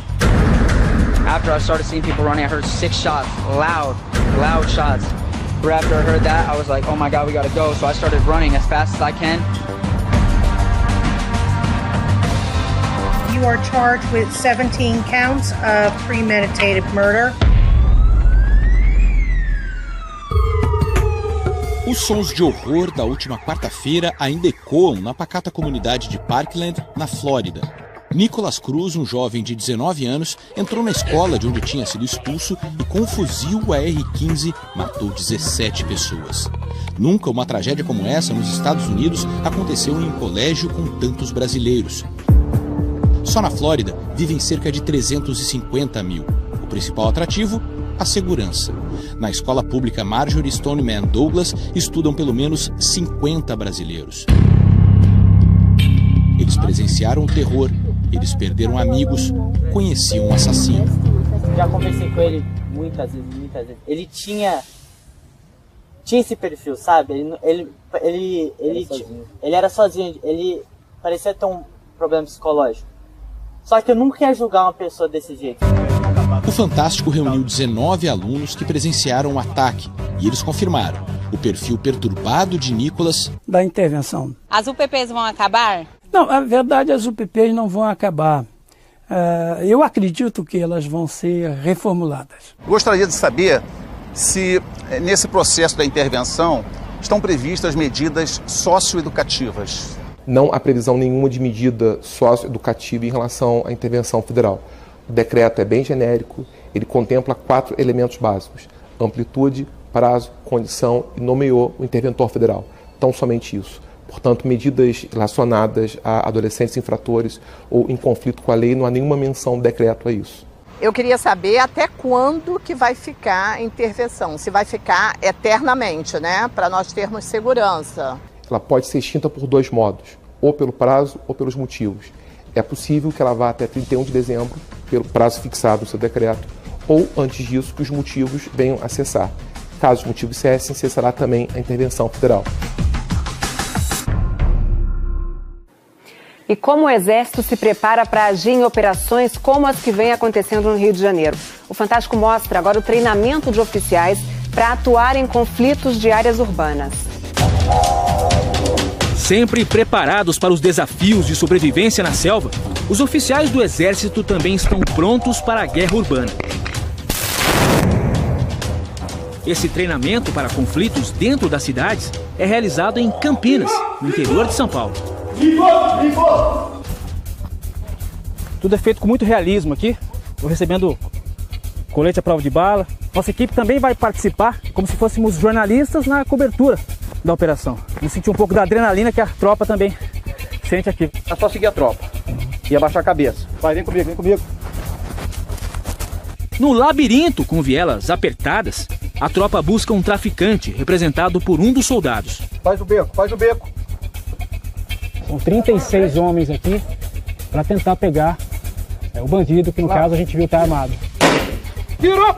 Uma favela cenográfica de 500 metros quadrados foi construída para ajudar no treinamento. O exército de guerra, ele tem um objetivo: matar se for preciso para defender a sua pátria. Quando a gente entra em uma operação de garantia da lei e da ordem, a gente muda um pouco esse chapéu. O cuidado com o brasileiro, com o efeito colateral, é muito semelhante ao cuidado que a polícia militar tem. São homens que passam por esse tipo de treinamento que vão estar no Rio de Janeiro a partir de agora. Uma questão veio à tona depois do anúncio da intervenção federal no Rio. O treinamento do Exército para agir contra a violência é muito diferente do treinamento da PM? Não tem muita diferença. A diferença mesmo está na cultura organizacional de cada instituição. A instituição defesa, ela tem uma cultura institucional. A instituição civil pela justiça. Eu vou lá comprar uma sonda, vou bater foto, vou colocar foto de uma sonda em rede social. Eu acho que não tem necessidade. É depois dos comerciais. Fantástico. Longe do fervo do carnaval, conhece Brotas, no interior de São Paulo? Muitos turistas vão para lá atrás dos esportes radicais, das belezas naturais, muitas vezes atrás daquele sossego típico da vida do interior. Acontece que essa cidadezinha tão pacata e tranquila foi sacudida por uma polêmica pra lá de barulhenta. Brotas nasceu há quase 180 anos em volta de uma igreja. E a influência dessa igreja ecoa até hoje entre os seus 23 mil habitantes. Ecoa a toda hora. Na verdade, a cada meia hora. Às 6 da tarde, mais sino. Para completar, 3 minutos de Ave Maria, na versão do compositor francês Charles Gounod.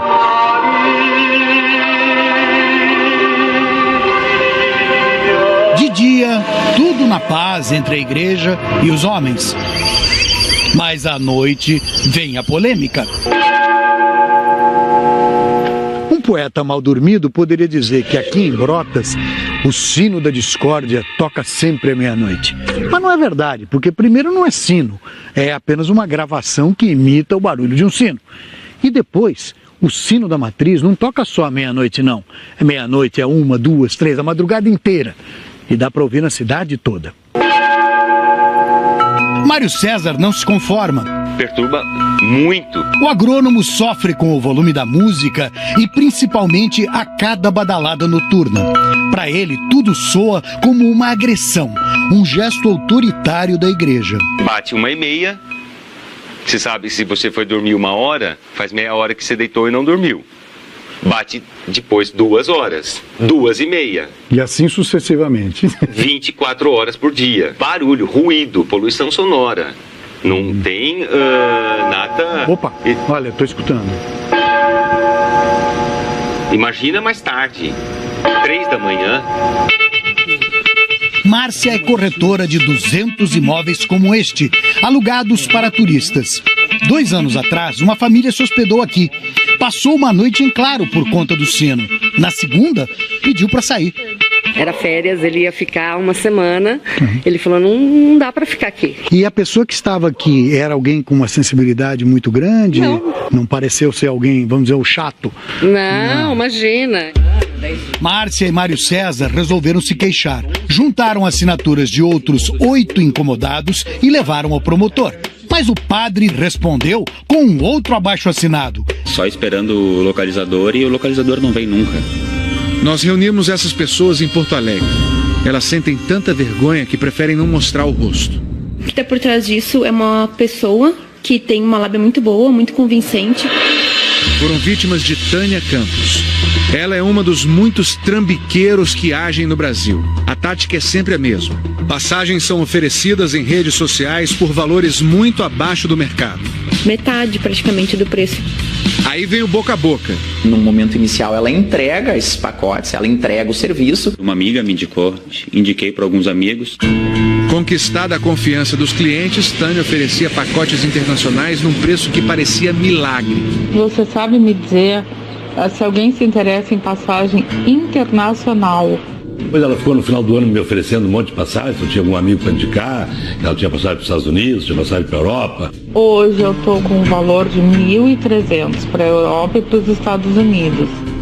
Pronto, surgia ali a chance tão esperada de uma viagem para o exterior com a família. E a vítima caía no golpe. Aí ela passa a fazer contratos fraudulentos, né? Passa a enganar as pessoas e não entregar mais o serviço ou o produto. Foi o que aconteceu com esse engenheiro. Aí ela veio me oferecer, falou, eu tenho pacotes para a Europa agora no valor de R$12.600 para as 9 pessoas que tu falou que queria viajar. Ele pagou adiantado e o sonho de levar a família para Portugal virou a maior desilusão. Eu fiquei cobrando ela desde dezembro, que eu ia viajar em janeiro. Final de dezembro ela ficava me enrolando. Início de janeiro me enrolando, até que ela falou que não vou conseguir embarcar vocês. Pode deixar que eu vou devolver o dinheiro. Também não devolveu. Essa empresária viajou com 5 parentes para Orlando, nos Estados Unidos. Levou as passagens de ida e a promessa de que uma semana depois receberia as passagens de volta, que já tinham sido pagas. Só que não recebeu nada. E aí chegou no 9º dia, meu marido falou, eu preciso voltar porque eu tenho reunião, eu não posso ficar mais nenhum dia. E aí ela mandou a passagem dele de volta. E nós fomos todos para o aeroporto, querendo todos voltar no mesmo voo. Segundo sentimento, medo. A sogra da empresária relembra. A gente estava apavorado porque não chegavam as passagens, ela só dizia que já ia mandar. E 3 horas antes do embarque ela mandou a passagem de mais 2, eu e minha filha, e a passagem da minha mãe e da minha sogra ela não mandou. E ela pediu para que eu pagasse essas passagens, que ela me reembolsaria na volta. E foram R$6.300 que ela não reembolsou. A empresária, o engenheiro e mais 100 pessoas formaram um grupo de vítimas de 12 estados brasileiros. Entre reembolsos não feitos, hotéis pagos à toa e outros prejuízos, todos têm o que lamentar. 12.000, 8.800... 6.300, 13.500. Uma grande roubada. Golpistas bons de conversa ganham a confiança da vítima, oferecem pacotes abaixo do preço e somem com dinheiro. Veja agora como evitar cair numa armadilha desse tipo.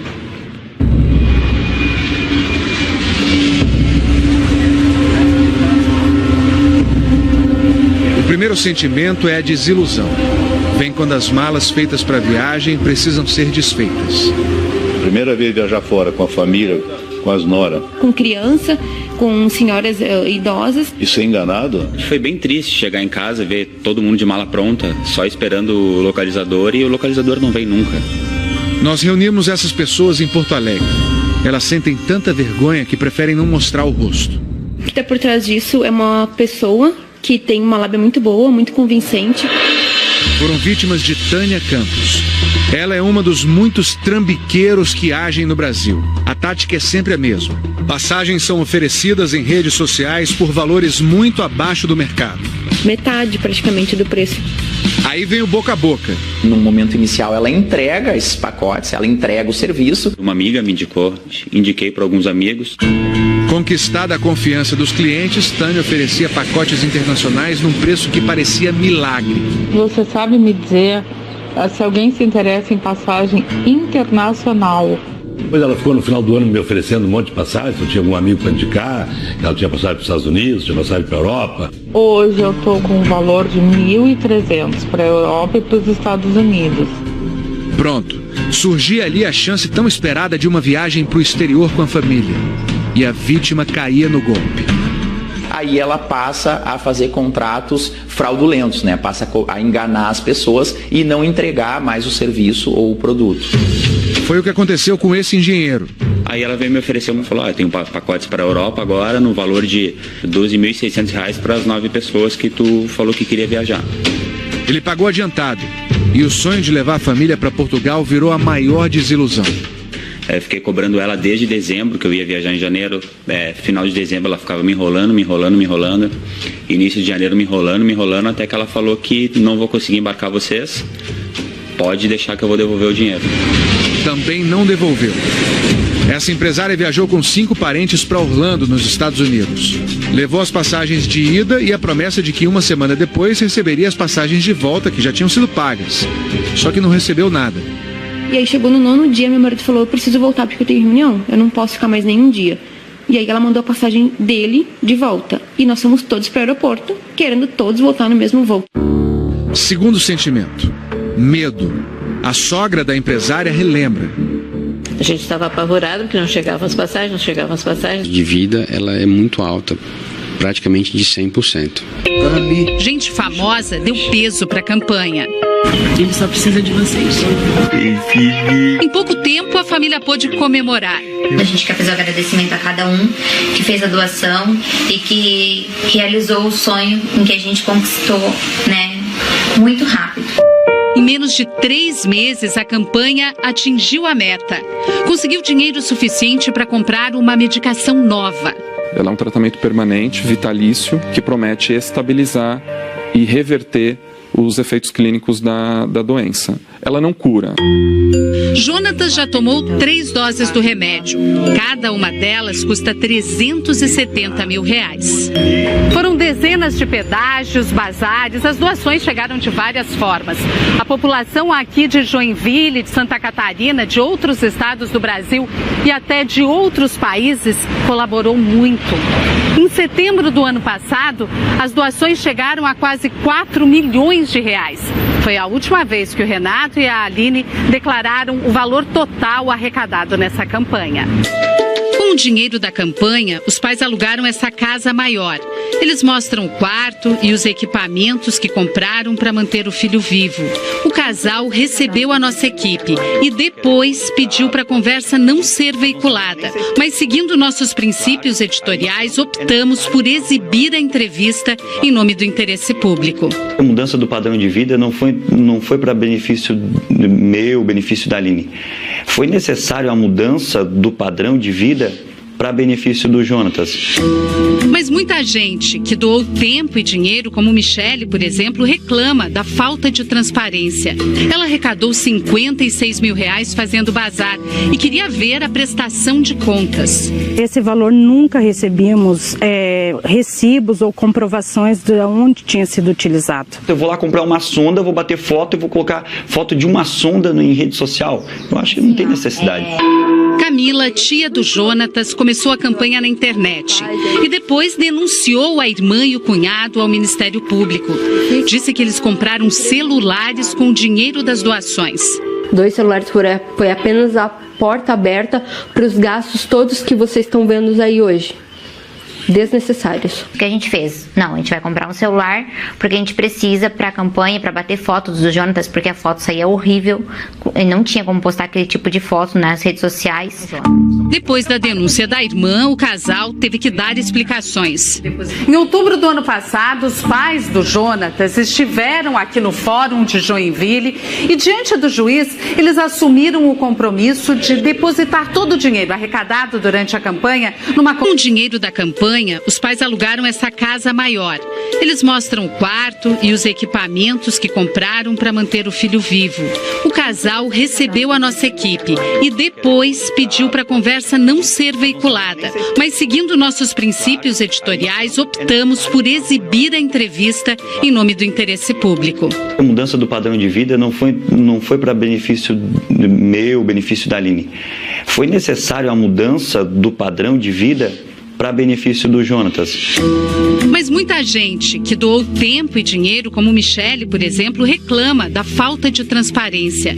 Ela arrecadou R$56 mil fazendo bazar e queria ver a prestação de contas. Esse valor nunca recebíamos recibos ou comprovações de onde tinha sido utilizado. Eu vou lá comprar uma sonda, vou bater foto e vou colocar foto de uma sonda em rede social. Eu acho que não tem necessidade.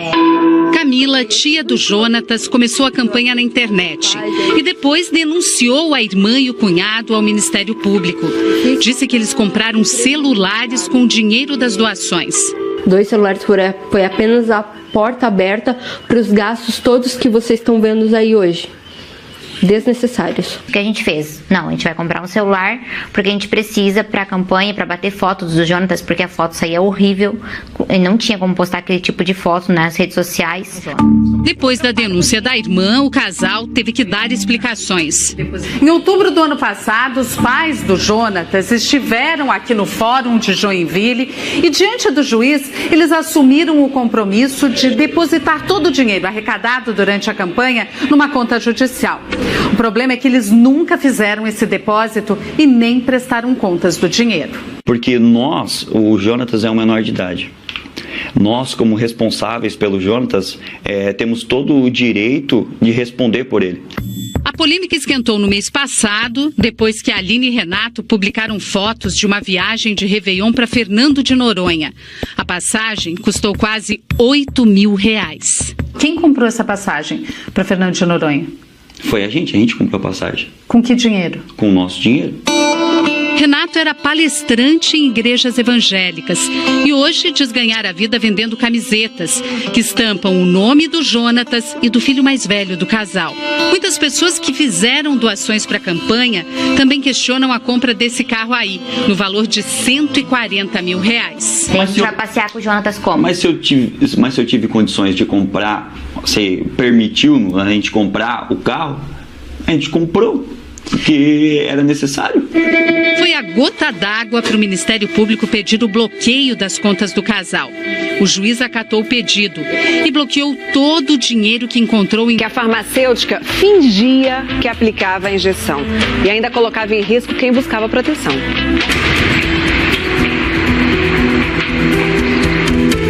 Não dói nada, né? A vacina aplicada por essa farmacêutica de 37 anos pode não doer, mas põe em risco a vida de quem pensa estar protegido de doenças graves. E eu vi as mães saindo de lá assim, ó, essa clínica é maravilhosa, porque a minha criança não chorou, porque o que dói na vacina é o líquido. Luciana, larga isso, tá preso preventivamente, Polícia Civil, Delegacia do Consumidor.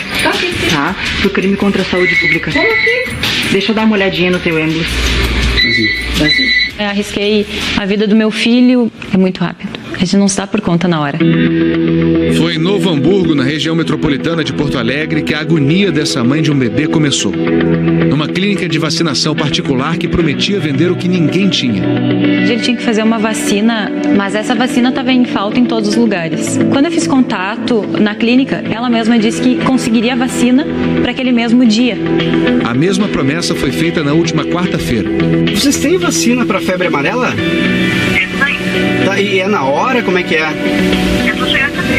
Não existe na rede privada do Rio Grande do Sul vacinas para a febre amarela.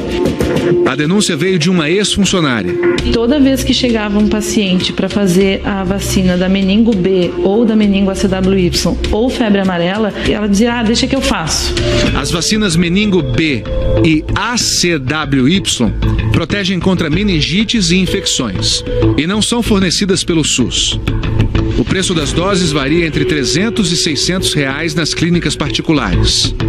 Se for ver o rendimento da clínica, desde que eu entrei em agosto, era 5 mil, 6 mil, janeiro foi 20, 24 mil.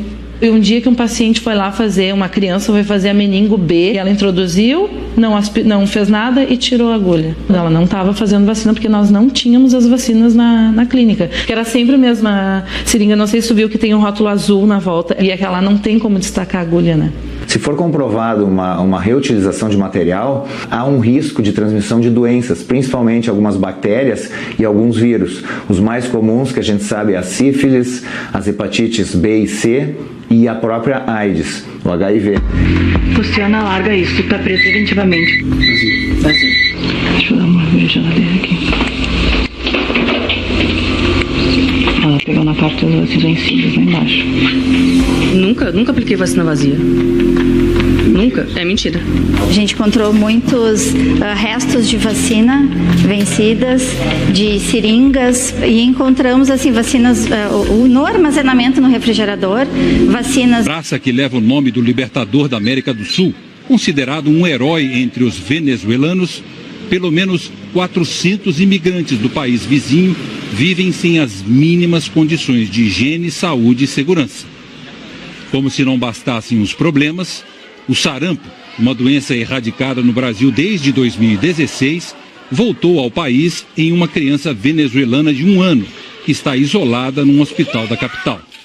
Outros 2 casos também estavam sendo investigados, mas eles foram descartados pela Secretaria da Saúde de Roraima, que vai mandar todas as amostras para a Fiocruz confirmar os resultados. Por precaução, 500 venezuelanos foram vacinados em caráter de urgência. Se a desesperança impera na Venezuela, no Brasil, as dificuldades tornam o futuro dos imigrantes venezuelanos ainda mais incerto. Um avião com 65 pessoas a bordo caiu na região central do Irã 50 minutos depois de decolar. O ATR-72 da companhia ASEMAN voava da capital Teherã para a cidade de Yassuj, no sudoeste do país. As equipes de resgate ainda não conseguiram encontrar o local exato da queda por causa do acesso difícil e do tempo ruim. As autoridades não acreditam que existam sobreviventes.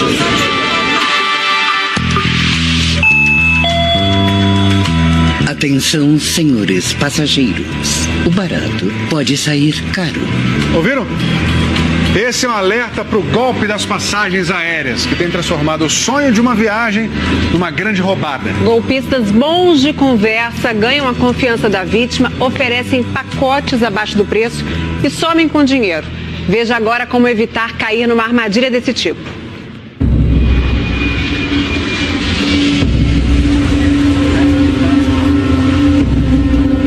O primeiro sentimento é a desilusão. Vem quando as malas feitas para a viagem precisam ser desfeitas. Primeira vez viajar fora com a família, com as noras. Com criança, com senhoras idosas. E ser enganado? Foi bem triste chegar em casa, ver todo mundo de mala pronta, só esperando o localizador, e o localizador não vem nunca. Nós reunimos essas pessoas em Porto Alegre. Elas sentem tanta vergonha que preferem não mostrar o rosto. O que está por trás disso é uma pessoa que tem uma lábia muito boa, muito convincente. Foram vítimas de Tânia Campos. Ela é uma dos muitos trambiqueiros que agem no Brasil. A tática é sempre a mesma. Passagens são oferecidas em redes sociais por valores muito abaixo do mercado. Metade praticamente do preço. Aí vem o boca a boca. No momento inicial ela entrega esses pacotes, ela entrega o serviço. Uma amiga me indicou, indiquei para alguns amigos. O HIV. Luciana, larga isso, tu tá preso preventivamente. Vazio. Deixa eu dar uma geladeira aqui. Ela pegou na parte das vacinas vencidas lá embaixo. Nunca apliquei vacina vazia. Nunca. É mentira. A gente encontrou muitos restos de vacina vencidas, de seringas, e encontramos assim vacinas no armazenamento no refrigerador, vacinas vencidas com vacinas que estavam na validade, que não teria por que estarem ali na geladeira. Além desse crime grave contra a saúde pública, cuja pena máxima é a de até 15 anos de reclusão, também ela praticou crimes de estelionato e também crime contra as relações de consumo, que é o fato de expor à venda produto totalmente impróprio para a saúde e o consumo humano. Não há vítimas, não há pessoas que se dizem lesadas. Há uma denúncia de uma ex-funcionária demitida que trouxe isso tudo ao conhecimento da autoridade policial.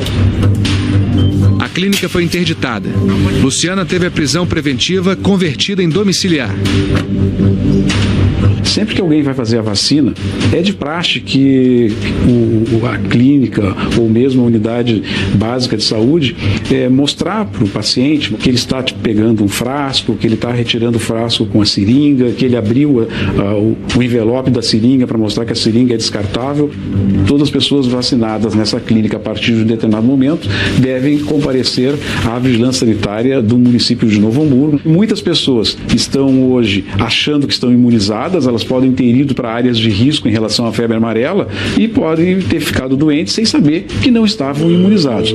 Na verdade, queria proteger ele e hoje eu vejo que acabei colocando, de certa forma, a vida dele, a saúde dele em risco. Um golpe que destruiu os planos de centenas de vítimas. Não chegavam as passagens, ela só dizia que já ia mandar. Como foi que tanta gente caiu nessa? Já aqui no Fantástico. Centenas de venezuelanos fogem da fome e cruzam a fronteira com o Brasil todos os dias. Eles querem recomeçar a vida com um emprego. E vale qualquer esforço, até caminhar mais de 200 quilômetros até a capital. Veja na reportagem de José Roberto Burnier e Rogério Rocha. Com pouca idade, ela nem imagina direito onde está. Junto com seus pais, a pequena venezuelana busca um futuro melhor no Brasil. É o que fazem diariamente cerca de 800 imigrantes do país vizinho que cruzam a fronteira com o Brasil pelo município de Pacaraima, no noroeste de Roraima. Gente que foge da fome. Cerca de 1000 favelas, somente na região metropolitana do Rio de Janeiro. De quanto efetivo a Polícia Militar ia precisar para atender esse objetivo? Não tinha como dar certo. A política de confronto. Infelizmente, temos uma tradição de mega operações que resultam em troca de tiros, que colocam as pessoas em risco. E a gente não conseguiu desmontar esse modelo tradicional de segurança pública no Rio. A gente precisa também focar principalmente na área de inteligência e a sua co-irmã, que é a investigação policial. Um dos desafios do general Braga Neto é acessar os esconderijos de um número incalculável de bandidos que se escondem nas favelas e morros do Rio. Pela frente, um emaranhado de becos e ruas sem saída. Lá dentro, o poder armado das facções criminosas e uma vizinhança lotada de inocentes. E se você vai entrar só para trocar tiro, melhor não entrar. Ou melhor, só entrar quando você tiver condições de ficar, entrar com uma força suficiente para que não haja resistência, que foi o que as UPPs tentaram durante um tempo, e ficar para evitar, então, esse domínio territorial. Esse domínio territorial dispõe de granadas, bombas e, principalmente, fuzis. Nos últimos 4 anos, o número de fuzis apreendidos vem aumentando. Em 2014, foram 279 e no ano passado, 499. Mas a ostentação continua e nos aplicativos e redes sociais acaba virando um domínio virtual dos bandidos sobre as forças da lei. Este vídeo foi gravado por um bandido numa favela no ano passado. Parece tudo normal. Nem a polícia para o carro, nem o bandido se esconde. Que aquilo ali não é uma exceção. Eles terem que passar sob mira de fuzis. E a polícia militar não merece isso. Ela não merece essa desmoralização. Nesse confronto desigual, 22 policiais militares morreram em serviço em 2008. Em 2011, o número caiu para 7. Mas em 2016, o número saltou para 38. No ano passado, foram 31. Não por bandidos avulsos, mas por integrantes do maior dos problemas do Rio: as facções e milícias. O Rio tem 3 facções e um número ainda não estimado de milícias. Também não se sabe quantos bandidos fazem parte dessas gangues. As milícias surgiram na década de 80 para matar traficantes e ladrões nas favelas. Passaram a explorar populações inteiras, extorquindo dinheiro de comerciantes e moradores. E explorando serviços como o de vans, tudo na clandestinidade. Uma sensibilidade muito grande, não pareceu ser alguém, vamos dizer, o chato. Não, imagina. Márcia e Mário César resolveram se queixar. Juntaram assinaturas de outros 8 incomodados e levaram ao promotor. Mas o padre respondeu com um outro abaixo-assinado, em defesa do Badalar. Eu tirei na média, porque eu vi a quantidade de páginas e o número de assinaturas quando tá cheio, assim, dá umas 2.500 assinaturas. Padre Sandro nos recebeu na matriz de Nossa Senhora das Dores. É verdade que o senhor toca o sino a noite inteira? Na verdade não sou eu, né? É um sistema. Ele mostrou o sistema, o relógio eletrônico que reproduz sons de sino através de 4 poderosas cornetas. Olha, 32 minutos depois da... Tá atrasado, hein? 2 minutos depois. Eu vou chamar a atenção pra arrumar isso daí. Os sinos propriamente ditos, de 90 anos de idade, só batem em datas especiais. Natal, Páscoa ou quando é escolhido um novo Papa. Padre Sandro diz que as queixas vêm de uma minoria na cidade e que os sinos e a Ave Maria fazem parte da história de Brotas. Eu acho que a gente tem que prezar muito por aquilo que faz parte da cultura, da história, da tradição. Nas ruas, de fato, só achamos gente do lado do padre. Eu acho bom. Não me incomoda, não. Não acho que deve tirar. Mas barulho de noite não se resolve com um concurso de popularidade. Nem de sino, nem de igreja e nem de padre. Essa é uma questão ambiental e especificamente de poluição sonora. Depois da reclamação, o promotor mandou medir o barulho dos sinos e o decibelímetro registrou quase 97 decibéis. É quase o dobro do permitido à noite. A gente tem que buscar uma solução em bases objetivas, né? E não quem mais quer ou quem menos quer. O padre voltou ao fórum e recebeu a notícia: o sino está fora da lei. Para a paz reinar em Brotas, em vez de abrir processo, o promotor ofereceu um acordo. A Ave Maria fica, o sino toca só até às 11 da noite e recomeça só na manhã seguinte, às 6 em ponto. Tá bom pro senhor? Eu acho que é a melhor coisa, a melhor saída é a base do diálogo e a gente fazer aquilo que a lei pede, e a igreja é aberta a isso também. Obrigado. Padre e promotor selaram o termo de ajuste de conduta. Vocês me aceitam como testemunha? Muito obrigado. Pronto. Parabéns pela capacidade de chegar a um acordo. Daqui pra frente, muita gente por aqui pode até se queixar da falta do sino. Mas depois desse acordo, pelo menos, ninguém mais vai reclamar de falta de sono.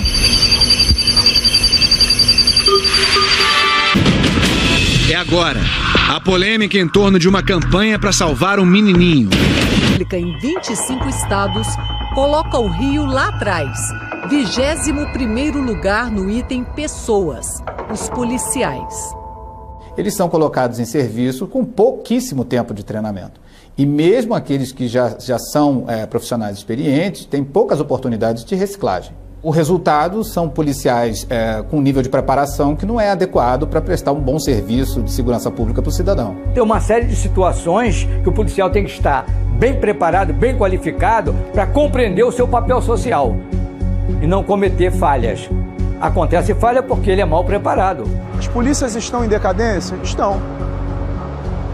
Atualmente no Rio de Janeiro, essa decadência é mais sentida em razão da crise econômica que o Estado atravessa. Em 2008, a segurança pública como um todo teve um orçamento de quase 5 bilhões de reais. Em 2015, chegou a quase 10 bilhões. Dinheiro que não impediu o sucateamento das polícias. Armas velhas, falta de munição, viaturas que enguiçam no meio da rua. entendeu? Falta de combustível. O policial, às vezes, ele está em perseguição de um criminoso, a viatura enguiça no meio da rua, esse homem vai perder a vida. E o Estado não é responsabilizado por isso. As UPPs. Em 2008, o Rio acreditou que tudo isso ia mudar. Com o lançamento das UPPs, as unidades de polícia pacificadora, nas principais favelas do Rio, a proximidade do policial com as comunidades traria um novo tipo de policiamento e de profissional da segurança pública. Mas o tempo mostrou que isso não aconteceu. Elas foram colocadas como respondendo aos batalhões, mudando o desenho original, que justamente apostava numa transformação do conjunto da polícia. Elas perderam a sua autonomia e, portanto, a sua capacidade de inspirar uma transformação para o resto da corporação. Os dados do Instituto de Segurança Pública mostram que em 2008, o ano da inauguração das UPPs, o Rio teve 46 assassinatos por 100 mil habitantes. Foram baixando até 2015 e, desde então, voltaram a subir. No ano passado, foram 32 mortes por 100 mil habitantes. Esses números já foram bem piores. Em 1994, por exemplo, o índice foi de quase 76 mortes por 100 mil. Para a Organização Mundial da Saúde, o índice aceitável é de 10 por 100 mil. De 2008 a 2014, o Rio ganhou 38 UPPs. O então governador Sérgio Cabral chegou até a Carmen Lúcia para explicar o rito de votação do decreto. Ao contrário do que disse ontem, Maia afirmou hoje que não cabe consulta ao STF sobre a votação da reforma da Previdência durante o período de intervenção no Rio. O presidente Michel Temer convocou para amanhã desta segunda-feira uma reunião conjunta do Conselho da República e do Conselho de Defesa Nacional para tratar da intervenção no Rio. Os conselhos podem se manifestar contra ou a favor da medida, mas como o caso é de intervenção, eles têm apenas um papel consultivo. Temer não é obrigado a seguir o que for decidido pelos conselheiros. Por lei, fazem parte dos dois conselhos o presidente da Câmara, do Senado e o ministro da Justiça. Além deles, também integram o Conselho da República os líderes da maioria e da minoria na Câmara e no Senado e 6 cidadãos brasileiros natos, com mais de 35 anos, sendo 2 nomeados pelo presidente da República, 2 eleitos pelo Senado e 2 eleitos pela Câmara. Até o momento, esses nomes não foram anunciados. Já o Conselho de Defesa Nacional reúne ainda o ministro da Defesa, das Relações Exteriores, do Planejamento e os comandantes da Marinha, do Exército e da Aeronáutica. O líder da minoria no Senado criticou a convocação do Conselho somente depois que a intervenção foi decretada. Até para que nós que temos uma responsabilidade de avalizar ou não uma decisão tomada pelo Executivo, pudéssemos ter amplo conhecimento sobre a verdadeira realidade do Rio de Janeiro, a própria opinião das Forças Armadas sobre essa questão e, portanto, eu acho que o governo colocou o carro na frente dos bois. Para demonstrar apoio, Temer decidiu fazer uma reunião ampliada. Além dos conselheiros, convidou outros ministros e parlamentares aliados, que não veem problema com a data da reunião. É um conselho apenas consultivo, né?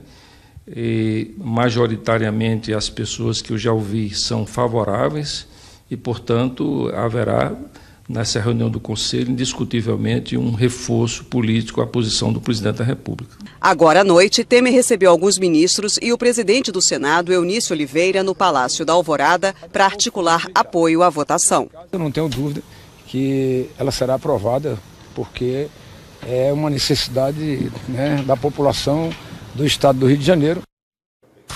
E uma rebelião com reféns está acontecendo neste momento num presídio do Rio de Janeiro. A rebelião no presídio Milton Dias, na Baixada Fluminense, começou depois de uma tentativa de fuga. Nesta imagem, feita pelo helicóptero da PM, é possível ver detentos no pátio do presídio.